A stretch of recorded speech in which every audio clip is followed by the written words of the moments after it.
എന്താ കുട്ടി കേക്കണേ? പ്രേമം. കൊള്ളാം. എന്നെ കണ്ടല്ലേ കുട്ടി നീ ഇത്രയും കാലം വളർന്നത്? ലക്ഷ്മി എടുത്തി, നിനക്ക് ഞാനാവണമെന്ന് എന്താ ഇത്ര മോഹം? ആണിനൊന്നും നഷ്ടപ്പെടില്ല, പെണ്ണിനതല്ല കുട്ടി. എനിക്കറിയാം ലക്ഷ്മി എടുത്തി, എനിക്കൊന്നും നഷ്ടപ്പെട്ടിട്ടില്ല, എന്റെ മനസ്സൊഴി.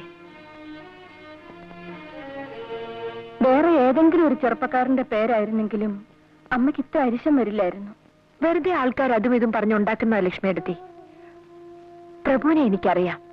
അതല്ല മോളെ, പിന്നെ അയാളുടെ വീടിനെ കുറിച്ചും അമ്മയെക്കുറിച്ചും അച്ഛന്റെ മരണത്തെ പറ്റിയൊക്കെ എന്തൊക്കെയോ കേൾക്കണോ? എനിക്കറിയില്ല, അതൊന്നും തിരക്കേണ്ട ആവശ്യം എനിക്ക് തോന്നിയില്ല. നമ്മുടെ നാട്ടിലെ ആൾക്കാർക്ക് എന്താ ജോലി? പരദൂഷണം. അവനവന്റെ ജോലി നോക്കി നടന്നാൽ യാതൊരു കുഴപ്പമില്ല.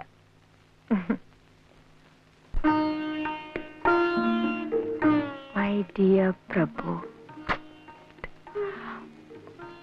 മൈ ഡാർലിംഗ് പ്രഭു, വേണ്ട, മൈ സ്വീറ്റ് ഹോട്ട് പ്രഭു. അമ്മ വീട്ടിൽ കൊണ്ടുവന്നിട്ടിരിക്കുകയാണ്. കിളികളെയും മറ്റും കൂട്ടിലിട്ടടക്കില്ലേ, അതുപോലെ.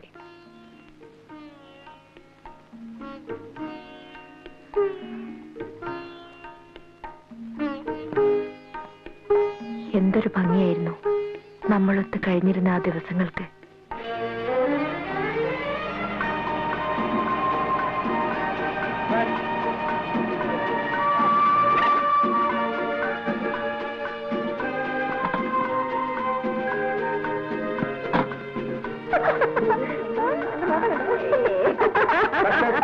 കഷ്ടം തന്നെ. എന്തായി കുട്ടികൾക്ക്? അവര് പിന്നെ എന്ത് ചെയ്യണം? ഓടിച്ചൊന്ന് മാലയിടണോ? നിനക്കതിൽ ഹീറോ ആയിരിക്കും എന്ന് പറഞ്ഞ് ഇങ്ങനെ അങ്ങ് പേടിക്കാൻ തുടങ്ങിയാൽ അത് കുറച്ച് കടുപ്പം തന്നെയാ. ഒരാൾ സിസ്റ്ററിനെ കാണാൻ ഹോസ്റ്റലിൽ വന്നാൽ ഇങ്ങനെയാണോ പെരുമാറേണ്ടത്? അങ്ങനെ അങ്ങ് ആളെ പിടിച്ച് നിന്ന ആളാണോ? ഞാനൊന്ന് നോക്കട്ടെ. കല്യാണി, കല്യാണി,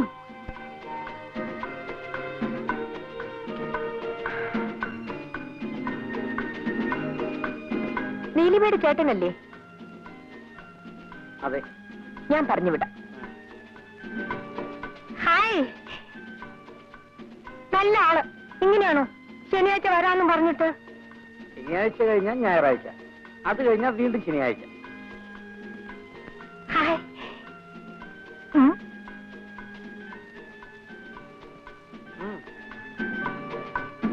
താങ്ക്സ്.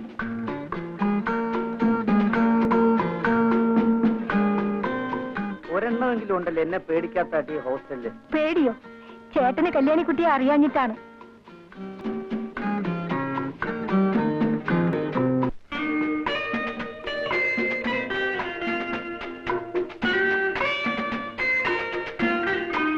ഇവരൊക്കെ ആരാ? ഹിപ്പികളാണെന്ന് തോന്നുന്നു. ടൂറിസ്റ്റുകളാ.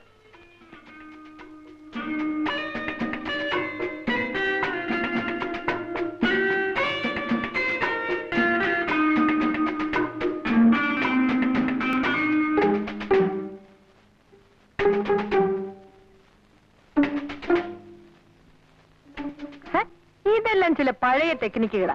ദേ, നാടൊട്ട് ചീത്തപ്പേരുള്ള ആളാ. പറഞ്ഞില്ലെന്ന് വേണ്ട, ഞാൻ വളരെ കെയർഫുൾ ആയിരിക്കും. ഒരു വാക്കിലോ പ്രവൃത്തിയിലോ എന്തെങ്കിലും തെറ്റ് കണ്ടാൽ ആ നിമിഷം ഞാൻ കട്ട് ചെയ്യും. വിളിച്ചിട്ടും കിട്ടുന്നില്ല. വെറുതെ ഫോൺ അടിച്ചുകൊണ്ടേയിരിക്കുന്നു. നീ പോയി ഒന്നുകൂടെ ട്രൈ ചെയ്യും. അങ്ങനെ ഇപ്പൊ വേണ്ട.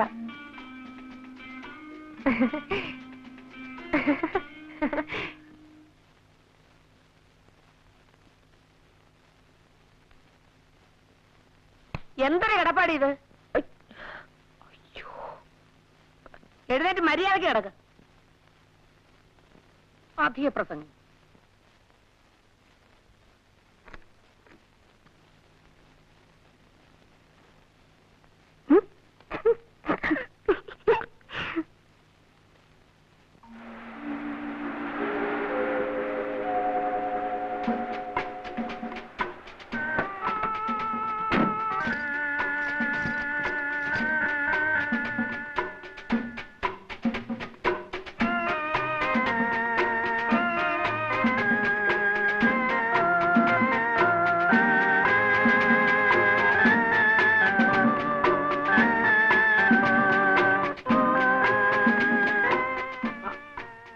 വന്നു?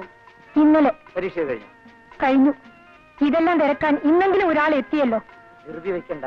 നിന്റെ എല്ലാ കാര്യങ്ങളും നോക്കാൻ ഒരാളെ ഞാൻ ഉടനെ ഉണ്ടാക്കി തരാം. പോ ചേട്ടാ.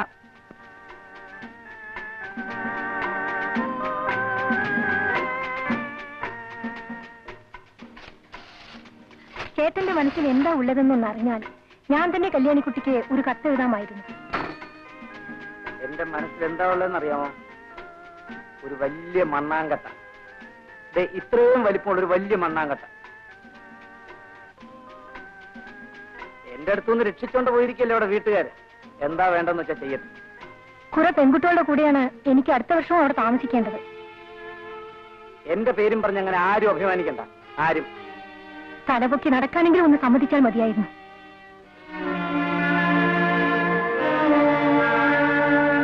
അമ്മേ, അമ്മയെങ്കിലും ചേട്ടനെ വിളിച്ചൊന്ന് പറയൂ, ഈ കളി മതിയാക്കാൻ. ഞാനോ? മോള് ചെല്ല്.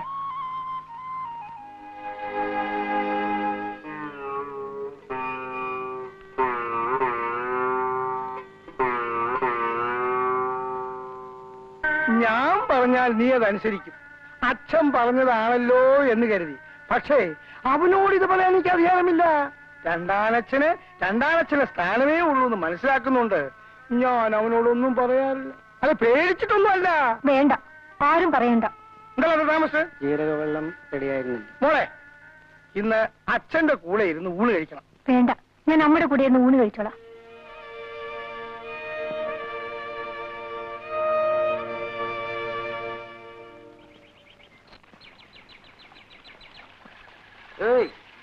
എല്ലാ പിള്ളേരും കോളേജിൽ പോകുന്ന പരീക്ഷ എഴുതാനാ. ഈ നാട്ടിൽ ചില പെൺപിള്ളേര് പരീക്ഷ എടുക്കുമ്പോ മുലക്കുപ്പി അന്വേഷിക്കില്ല പണി. എടോ, തന്റെ ഒരു കാലേ പൊട്ടിയിട്ടുള്ളൂ, അടുത്ത കാലും കൂടി. അവരോടൊന്നും സംസാരിക്കാൻ നിൽക്കണ്ട.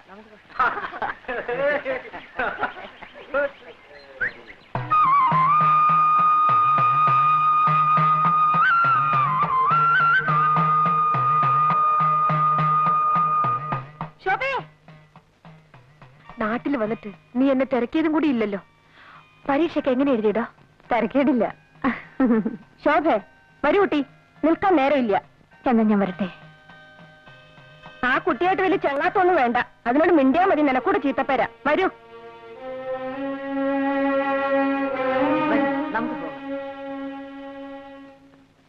ഈ ലക്ഷ്മിയടത്തേക്ക് വേറെ പണിയൊന്നുമില്ലേ? ദിവസം ഇത് എന്നെ ജോലി. കാശിക്ക് പോകുമ്പോ സാധുക്കൊക്കെ കൊടുക്കാലോ.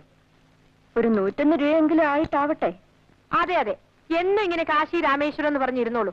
കല്യാണമൊക്കെ കഴിഞ്ഞ് സുഖമായിട്ട് ജീവിക്കുന്നതിന് പകരം. അതിനൊക്കെ ഒരു തലയിലെടുത്ത് വേണ്ടേ കുട്ടി? പിന്നെ ഇവിടെ ഇങ്ങനെ യാതൊരു അല്ലലുമില്ലാതെ കഴിയുന്നുണ്ടല്ലോ, അത് തന്നെ ഒരു വലിയ ഭാഗ്യം. നിനക്കറിയില്ല, തറവാട് ഭാഗം വെച്ചപ്പോ എനിക്ക് 16 വയസ്സാ. ഒരു വസ്തു അറിയില്ല. എല്ലാരും കിട്ടിയതും വാങ്ങി അവരവരുടെ വഴിക്ക് പോയി. ലക്ഷ്മിയടത്തേക്ക് മാത്രം ആരും ഉണ്ടായിരുന്നില്ല. അമ്മയില്ല, അച്ഛനുമില്ല. ഇനിയിപ്പോ അതൊക്കെ എന്തിനാ പറയണേ? നിന്റെ അമ്മയില്ലാന്ന് വെച്ചാ ഇന്ന് ഞാൻ ഉണ്ടാവായിരുന്നില്ല. ലക്ഷ്മിയടത്തി കിടന്നുറങ്ങേ, എനിക്ക് ഉറക്കം വരുന്നു.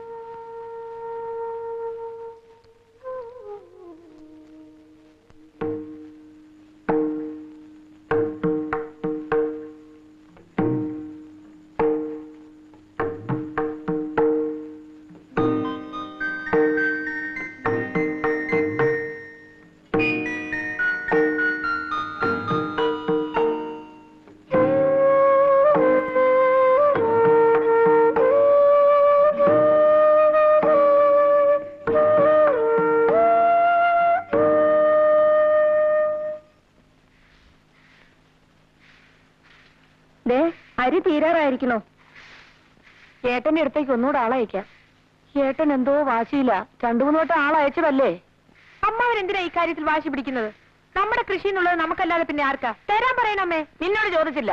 കുട്ടികളെ പോലെ സംസാരിച്ചാ മതി കേട്ടോ. എന്റെ ഗുരുവായൂരപ്പ, ഏട്ടൻ ഇങ്ങനെ തുടങ്ങിയാ നമ്മൾ എന്താ ചെയ്യാ? പുള്ളിക്കാരൻ ലീവ് കിട്ടാതെ നിന്ന് കുഴയായിരുന്നു. അവസാനം ഞാൻ അങ്ങ് പൊക്കിയെടുത്തോണ്ട് പോന്നു. ഇതാണോ ക്യാപ്റ്റൻ? ഇച്ചിരി കൊമ്പമീശ കൂടി ആകാമായിരുന്നു. നോക്ക്, അമ്മാവുണ്ട്. വാ, ചുമ്മാ.